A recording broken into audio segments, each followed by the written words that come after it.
معاشی محاذ سے مسلسل تکلیف دہ خبریں آ رہی ہیں۔ حکمرانوں نے قوم کو آئیبو کاٹا کے دھوکے میں الجھا رکھا ہے، بسنت کی چکا چوند کر دینے والی رونقیں لگائی ہوئی ہیں، مگر کہتے ہیں نا لوٹ جاتی ہے ادھر کو بھی نظر، کیا کیجئے۔ خبر یہ ہے کہ یو اے ای نے پاکستان کو دیے گئے قرض کو 2 سال کے لیے رول اوور کرنے سے انکار کر دیا۔ صرف 1 ماہ کے لیے $2 ارب کے اس قرض کو رول اوور کیا گیا، یعنی چند دن کے لیے 28 فروری تک مناؤ بسنتا۔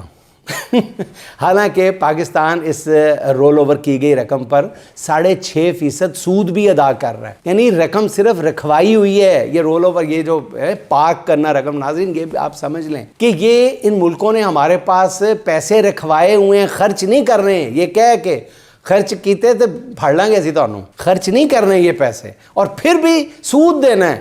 اندازہ کریں کہ بینک ہمیں رقم دیتا ہے لیکن یہ نہیں کہتا کہ خرچ نہیں کرنی، بینک تو کہتے چلو خرچ کر لو، سود دیتے رہو۔ یہ ہمارا جو پاک کر رہے ہیں نا رقم، یہ خرچ بھی نہیں ہم کر سکتے لیکن اس پہ سود دینا ہے، ہم نے 6.5% سود دینا ہے، یعنی متحدہ عرب امارات کے مجموعی طور پر $3 ارب پاکستان پر $18 کروڑ سود کی مد میں ان پہ ادا کر رہا ہے۔ مگر اس کے باوجود امارات کی یہ رقم جو ہے، یہ حکومت یہ رقم جو ہے مزید پاکستان کے اسٹیٹ بینک میں پارک کرنے کے لیے تیار نہیں ہے، انکار کر دیا۔ دوسری طرف گزشتہ ہفتے یو اے ای نے بھارت میں $100 ارب کی سرمایہ کاری کا معاہدہ کیا ہے، اور اس رقم سے یو اے ای بھارت میں انفراسٹرکچر بہتر بنائے گا، مودی کے شہر گجرات کو سمارٹ سٹی بنائے گا، وہاں عالمی معیار کی بندرگاہ بنائے گا۔ دوسری برادر اسلامی ملک جو ہے وہ پاکستان ہے، جس کے بینکوں میں وہ 6.5% سود پر $2 ارب رکھنے کو بھی اب تیار نہیں ہے۔ اس وقت زر مبادلہ کے ذخائر جو ہیں $15 ارب کی سطح پہ ہیں، جن میں سے $12 ارب سعودی عرب، چین اور اسی یو اے ای کے رول اوور کے پڑے ہوئے ہیں، یعنی پارک ہوئے پڑے ہیں۔ جیسے گاڑی کسی کے گھر میں آپ پارک کرتے ہیں اور کہتے ہیں کہ چابیاں ساتھ لے جاتے ہیں، کہتے ہیں چلانی نہیں ہے،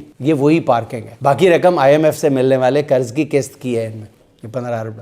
اس معاشی حقیقت کے درمیان وزراء کی بڑکیں ہیں کہ جی ملک ترقی کی اڑان بھر چکا ہے، آئیبو کاٹا، اب ہم بسنت کا جشن منانے کا حق رکھتے ہیں، ترقی کر لیے، ترقی نظر آتی ہے، پتہ نہیں کہاں نظر آتی ہے۔ اب انہی وزراء کو عمران خان کی 6% گروتھ والی معیشت اور $10 ارب کے اضافے والی ایکسپورٹس جو ہے وہ ملک میں دیوالیہ دکھائی دیا کرتی تھی کہ یہ ملک دیوالیہ ہو گیا۔ وہی وزراء اب 2% گروتھ اور 4 سال سے رکی ہوئی ایکسپورٹس پہ معیشت کی اڑان کے نعرے لگا رہے ہیں۔ اس دانشوری پر کوئی سوائے اس کے کیا کہہ سکتا ہے کہ سنتا جا شرماتا جا۔